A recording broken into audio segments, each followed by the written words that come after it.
from AfricaCom 2023. I'm here together with Antony Voscarides, Group CEO at Wingu Africa. Hello, Antony. Hi there. Antony, AfricaCom 2023. What are you showcasing here? What are your latest news and innovations you come here to Cape Town? Well, first of all, just before we went on camera, we're talking about the name Wingu. And there is a lot of kind of confusion out there because it sounds almost like it's Asian, right? Wingu. But it actually means in Swahili, cloud. So as a data center operator, we're focusing on bringing cloud services and other services to companies that need it. And what we're showing is that we're in these countries that before didn't have a data center. So we're, if you like, helping digitalize these areas and bringing a better quality of service. So we're showcasing that we're live now in all these different markets: Ethiopia, Tanzania, Somaliland, and of course Djibouti. Okay, thank you. If you look at Africa, Africa is a big continent with very diverse markets and regions. So how do you help those regions and areas with your tailor-made strategies to succeed and to evolve? So it's a very good point. So a lot of people look at Africa from the outside, of course, as if it's one. It isn't.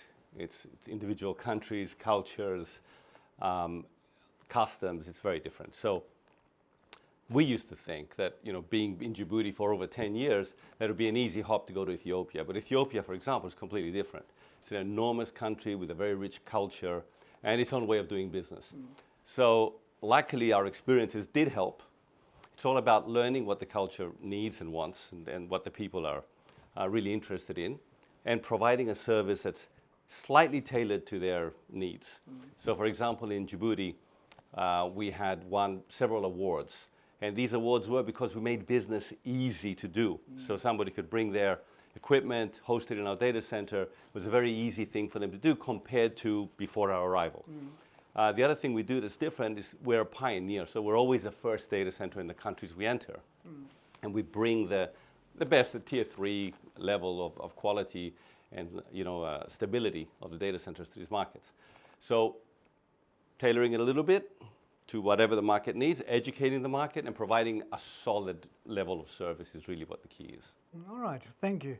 If you look at these markets, would you say that each market has different ways of collaboration and partnerships you need to address? So what would you say also are the biggest challenges compared to each market?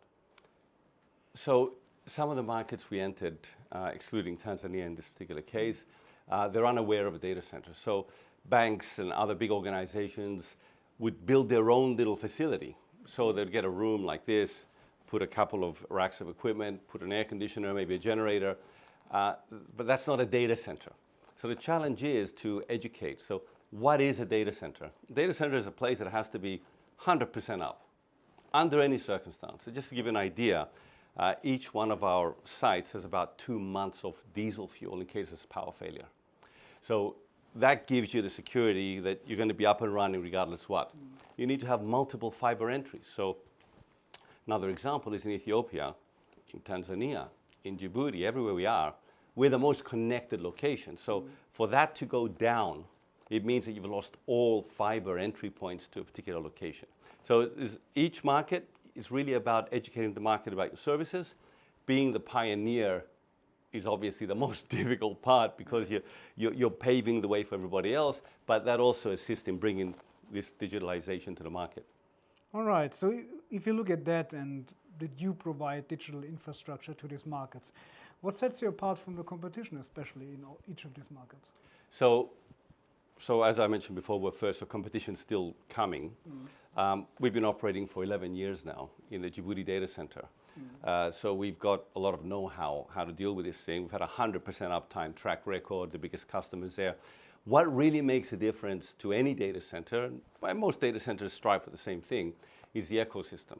That means who's in your data center. So for example, in each of our data centers, we have an internet exchange. For those who don't know, it's a local interconnection point for all the data. Just that one single point is such a huge differentiator compared to data centers that don't have an internet exchange. And we just announced that AM6, this is the Amsterdam Internet Exchange, is coming into Djibouti. This is an enormous upgrade to the infrastructure. It's taken over our own IX. We established the one in Ethiopia. We have in our data center in Tanzania, etc. So you've got to be first, you've got to have the ecosystem, and that helps you grow further. It's a differentiator, at least in the early days of the business. All right, very interesting. So Wingu has also a track record of being a leader in certain markets. If you look at Echo Tanzania, can you tell us a bit more about that? Well, to be a leader in any market, you're just got to be the best at it. Okay, I mean, this is just a fact. We think we are, so hopefully we continue that path. When you're pioneering something, it's always the most difficult thing to do. I mean, this is just a fact. You got to break through all these barriers. You cannot imagine how many things go wrong in the process. So it's really about experience in navigating these areas. Once you've settled all that down, you can focus back on the business and on the customer. So getting there is a challenge, really. Okay, so if you look at the African market and we see the struggles, you mentioned that you're prepared also to cover load shedding or loss of energy through these areas. What would you say are the biggest struggles as of today in this quite diverse landscape? We talked on Mobile World Congress in Kigali with a lot of leaders about how can we help to connect the unconnected, and therefore we need digital infrastructure. So what do you see and what is your experience over the last 10 years, for example? So we have a very good example, whereas in Djibouti about 10 years ago, we added this small server in the data center. It's VeriSign, if I'm not mistaken. It was a name server, resolves a name. You write in Google, it gets the IP address, sends it off. In Djibouti Telecom, which is the main operator there, they were surprised at the performance increase from this single little server that did name resolution. It reduced the time of interaction by 250 milliseconds. Now, it doesn't sound like a lot, but it's compounded time.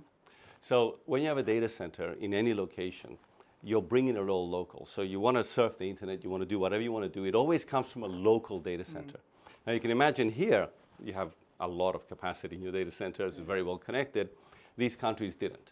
So every time they would surf, watch a video, do whatever they do, business, etc., the internet would be dragged from the nearest point, which could be England for some of these, and usually is somewhere in Europe. So the data centers really changing the landscape when it comes to internet performance. Now, going back to the unconnected issue, you said before, how do you deal with these people? Well, once you improve the performance, and as we say in the business, nobody wants less internet, right? So what happens is more people get connected, the experience improves. If the experience is bad, it doesn't spread. So improving the experience will improve the connectivity. So the data center plays a crucial role. Absolutely crucial. It's the center of the data. I mean, hence the name. So all the data, the big operators, the Googles, all these guys that we know on a daily basis, they're usually locally in the data center where you get a 0 millisecond, 2 millisecond connection to them versus being 200 milliseconds, which, as we all know, is very frustrating when using the service. So the data center is where the data resides. It's where it's secure and connected. That's essentially its purpose. All right, thank you. So Africa has a lot of potential in terms of growth. I mean, over the last few years, we connect more and more millions to the internet and to services, etc. How do you personally envision the growth of Wingu for Africa, and what are your strategies? Right. So it's growing rapidly. It's really the last place on Earth. It's taking advantage of all these new technologies, like, everybody's talking about 5G, but essentially the growth of the internet through any form of connectivity has been taken advantage of. And it's rapidly happening. So I think it's obvious that the growth is huge here. What we're doing is we're going into markets that are not connected, and we're slowly entering and providing a service there which is adding to the connectivity. So you actually have a scalable solution. You can start small. Absolutely. And you help them. You're also business friendly, even budget friendly on that perspective. Actually, it's very important to note that in some of the countries, including Ethiopia and Djibouti, we're doing innovation centers. We're offering space to the local developers. Okay. So what we can do is we can assist by offering free space or some type of free space to developers locally, so they don't just get taken over by the big guys, but they can also compete. Yeah. And you need to be responsible in any market.